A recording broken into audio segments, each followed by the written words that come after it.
Well, howdy, y'all. Thought I'd pay tribute to some of my southern roots today. So today I want to talk about misery. Yeah, misery. I was thinking about it this morning. Where does that come from? Who wants it? Why is it there? And I saw a very clear example in my mind this morning, very simple example. Suppose that you were, I don't know, in your kitchen in the morning. And you're sitting at the table and you're having a nice cup of coffee and you're looking out the back window and it's beautiful out there and you're all calm and peaceful. And then someone comes into the kitchen and starts rummaging around and asking you questions and making noise.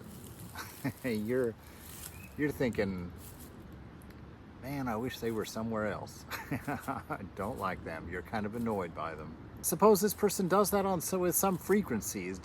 He or she has done it several times to you, and you've started to hold a little bit of a grudge toward this person. You don't like this person anymore.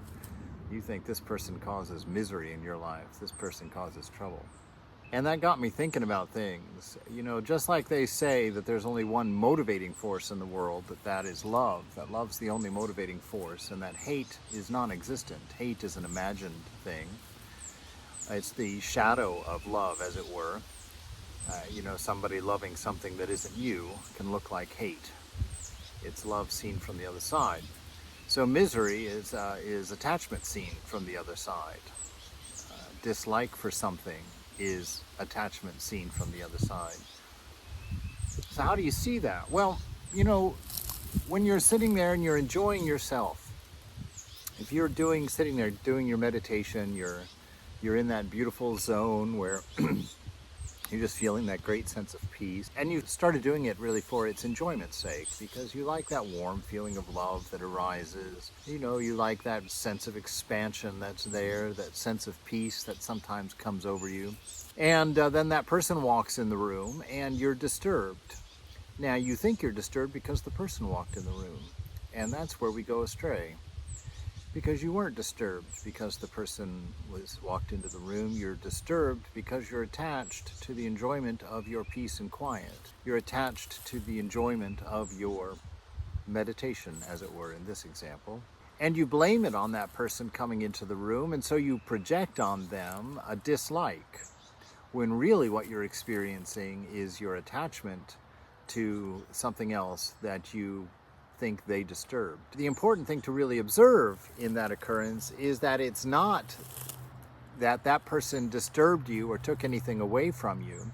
It's that you decided to define your bliss, to give your bliss a cause. And that cause was the enjoyments that you were experiencing while you were doing your meditation. You didn't understand or don't understand that the enjoyment is coming from the self within you. That it's not conditional. It's not the conditions around you that are causing that bliss. That bliss is your nature, right? It's that ananda that's a part of you. You lose track of where that bliss is coming from. You put your mind onto the senses and the enjoyment. You come up with an attachment. When that attachment is disturbed, you look around for the cause of the disturbance and blame it on that. So attachment is misery. That's the message for today. If you're miserable, it's because you're attached to something. And if you're attached to something, it's because you've blamed an object for your pleasure. You've blamed an object for your happiness or your good state of being. You have not been sensitive enough to your interior world to know that the only bliss that you ever experience comes from within yourself. It's quite often reflected off of an object in the world, and you blame it on that object. And so you go chasing after that object, thinking that it's going to give you something, and that's the problem in life. It's time to share one of my stories that I'm sure I've shared before, but I was having lunch with two great swamis in San Francisco, and anyway, they were sitting there and speaking, and the visiting swami said to Prabhutanandaji, Maharaj, I think I figured out something very important about pleasure, about contentment. And Prabhutananda was like, oh, what is this? What have you found out?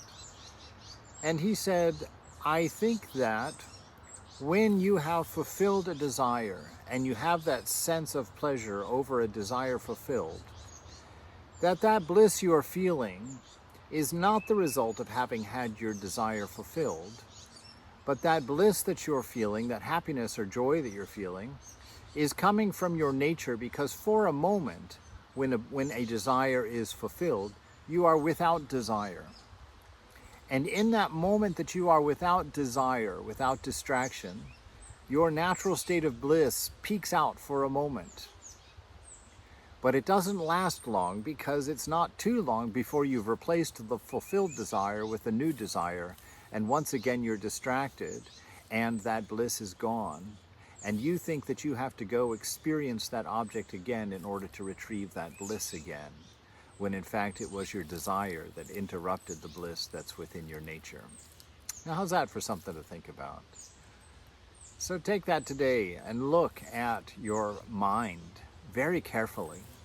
Root out these desires, root out these attachments. They are the cause of all of your misery.